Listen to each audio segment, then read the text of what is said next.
protect the travelers. You must protect the travelers. Link, you must protect the travelers. The travelers, Link. Link, protect the travelers. Link, where you going? Where you going? That's not where the travelers is. Fine.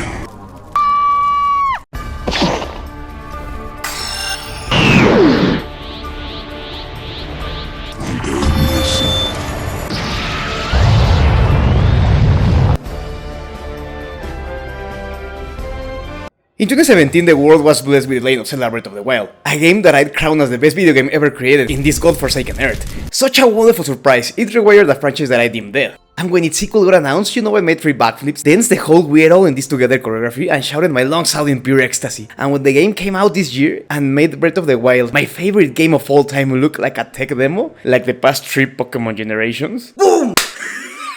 Take that, Pokemon fans! We knew we were experiencing something majestic, and there is not much I will change about the game. I think it really is a perfect resolution of what Breath of the Wild wanted to bring to the table.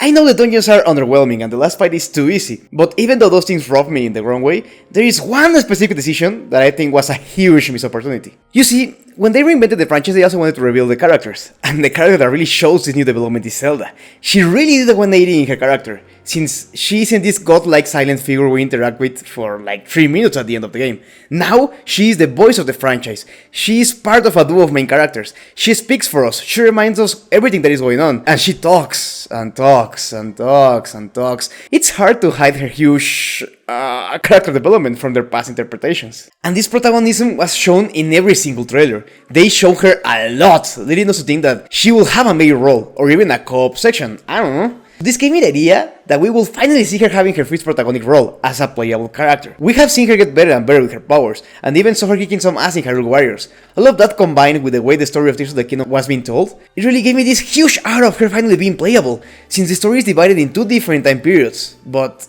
no! They went in the safe way, and make her just a part of flashbacks that we experience identical to the ones of Breath of the Wild. She takes the role of a main character in a story that Link can't be part of, since, Link can't talk. That should really be dealt with as soon as possible, but that's a whole new can of worms for a different video. This Zelda plotline takes place in a different version of Hyrule that Link cannot visit, and that only left me with the desire to explore this ancient land. And how wonderful would it be doing it while controlling Zelda, in short, open area missions. Okay, so here's where I talk about how I will add my crazy ideas to this wonderful game, even though I know jack shit about game design. But let's freaking go! Bear with me, and let's talk design. There's this game that I loved when I was a kid, and I think all of you should give it a chance. It's called Dark Cloud, and right now we're going to talk about the sequel, Dark Cloud 2, or Dark Chronicles, I don't know. This game has 2 protagonists as well. For the purpose of this video, let's call them Potential Link and Potential Zelda.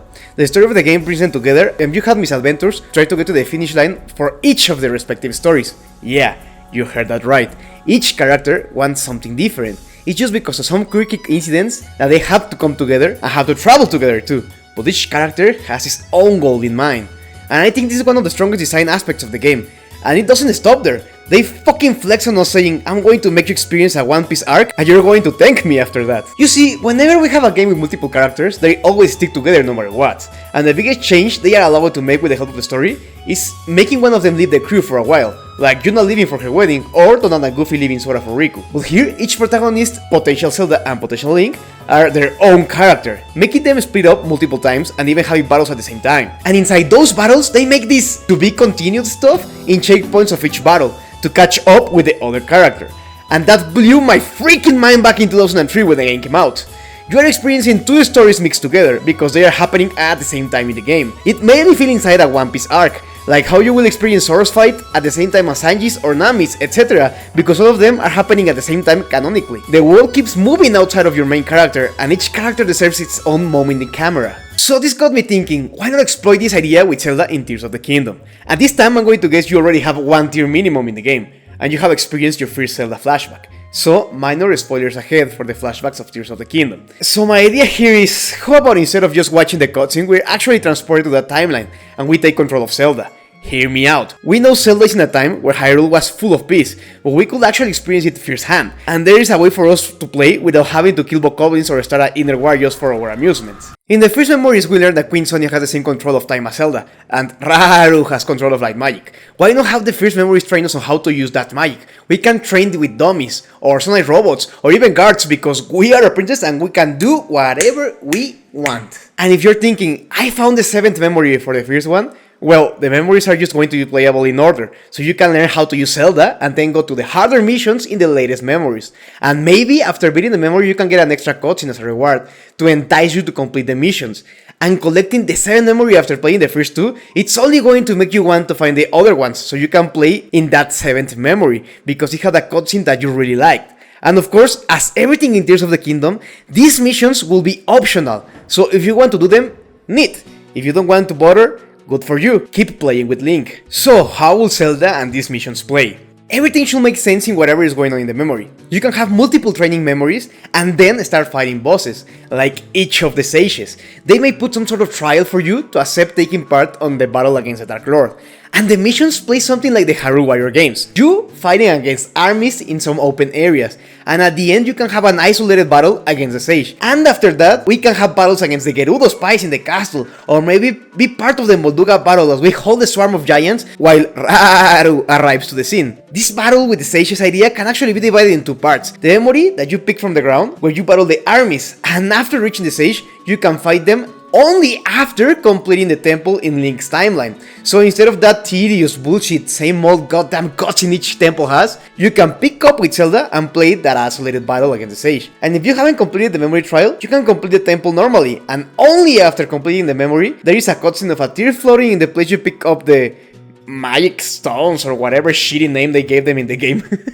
So you can go there and start the Zelda battle. And something we can exploit the hell out of it here too are the Guardians. They don't function anymore after Breath of the Wild, but Zelda's timeline is before that. And some missions can actually be you preparing for the coming battle, with Mineru, making prototypes of what will become the Guardians, and the ancient Sheikah technology. There could even be a character that helps you and becomes the first Sheikah after the defeat of Raru and Queen Sonia. But how is Zelda going to do all of those things? Well, Zelda is going to play a little different than Link, since she isn't a knight. She should be played as a mage. Zelda has shown in multiple of her variations that she is a powerful mage, and they could capitalize in that. I mean, using Breath of the Wild, she one-shotted Calamity Ganon, and before that, hold him from 100 years, so of course she will be powerful enough to fight a couple dozen of Moldugas. And that's why we will need those tutorials / training arcs in the first memories, since she is going to be played different from Link. But we can make the controls close to each other, like choosing spells the same way we choose abilities with Link. And we could have light magic that has an area of effect, or light arrows for ranged combat, attacks using the time sage magic, where we can make an area around us stop in time, and we can deal damage freely for a while, and one used for fighting bosses, where after we make a combo of normal attacks with our sword or light sword, we send them flying like Link, but we can use time magic to make them return to us and deal an extra combo, making Zelda's gameplay more combo heavy, but with the same freedom as Link. We can use anything around us to make those game-breaking looking stuff, like how we can use the time rune with Link to skip whole shrines. Maybe Zelda can use a rune to pick something and then have the high ground and make a shower of light arrows. Let's not lose the freedom of Tears of the Kingdom just because we're doing some optional missions. Of course, if Raru gave Link the ability to control things, Zelda can have it too, in some way. So don't at me about that. And we could have an extra use for this Zelda stuff, another reward. Maybe after finishing each mission, we have the opportunity to move freely around Hyrule's castle and change some stuff for making your life in Link's timeline easier, like growing a tree of fire fruits, so you can have a limitless tree of that stuff with Link. But to do it, you may have to do some side quests or soft missions in each quest with Zelda, like killing certain amount of enemies or finishing in certain amount of time. Hiding weapons for Link, hiding sunlight robots to sell you powerful weapons, or even full sage's attires, instead of just the masks. There are so much possibilities with this gameplay style, and of course, like I said, everything is optional. You can do everything and have those armors and quality of life buffs, or just don't do it. Don't click the play the memory button. Because Zelda is principally a mage, I have 2 ideas for her normal attacks. They can be performed by using a sword, and it makes close to no damage, but you can use it to perform combos. And with her progression through the story, she can learn how to cast a light sword, and use that instead, and make actual damage. Or you can have the light sword since the beginning, so your attacks can make some damage. It could be the first spell we learn, Or we could skip the whole sword thing and make her attacks light base, like in Hyrule Warrior games, just magic balls or something. And with this, the only thing left is the final battle. Heavy spoilers for this section. I'm going to mark the spoiler heavy part on the video, so you can skip it if you haven't beat the game. If you beat the game, you may be thinking if this gameplay should change the final battle of the game, and my answer to that is yes. After completing 100% of the Zelda quest, you unlock a new way to play the final battle. The final battle in the Zelda timeline should have you and the sages fighting against Ganondorf. You should be able to make magic combos with the sages, all epic and shit like pew pew pew pew, oh my god, take that, oh my god, take that.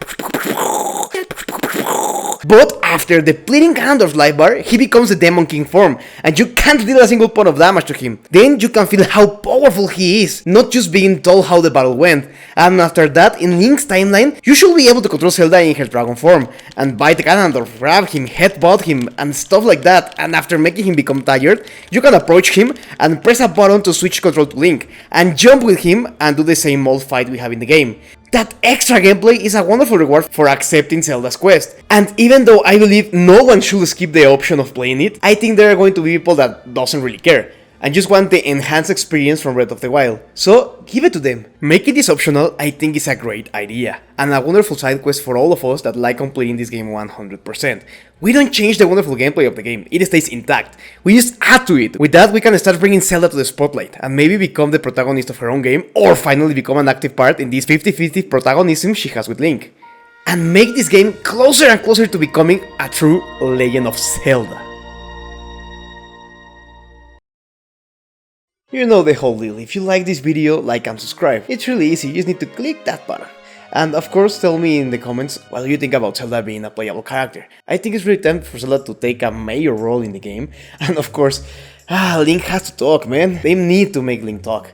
I should make a whole video talking about why Link needs to talk, but I think it's really far away. I don't know. I have other videos in mind. But, well, tell me what you think about this. See ya.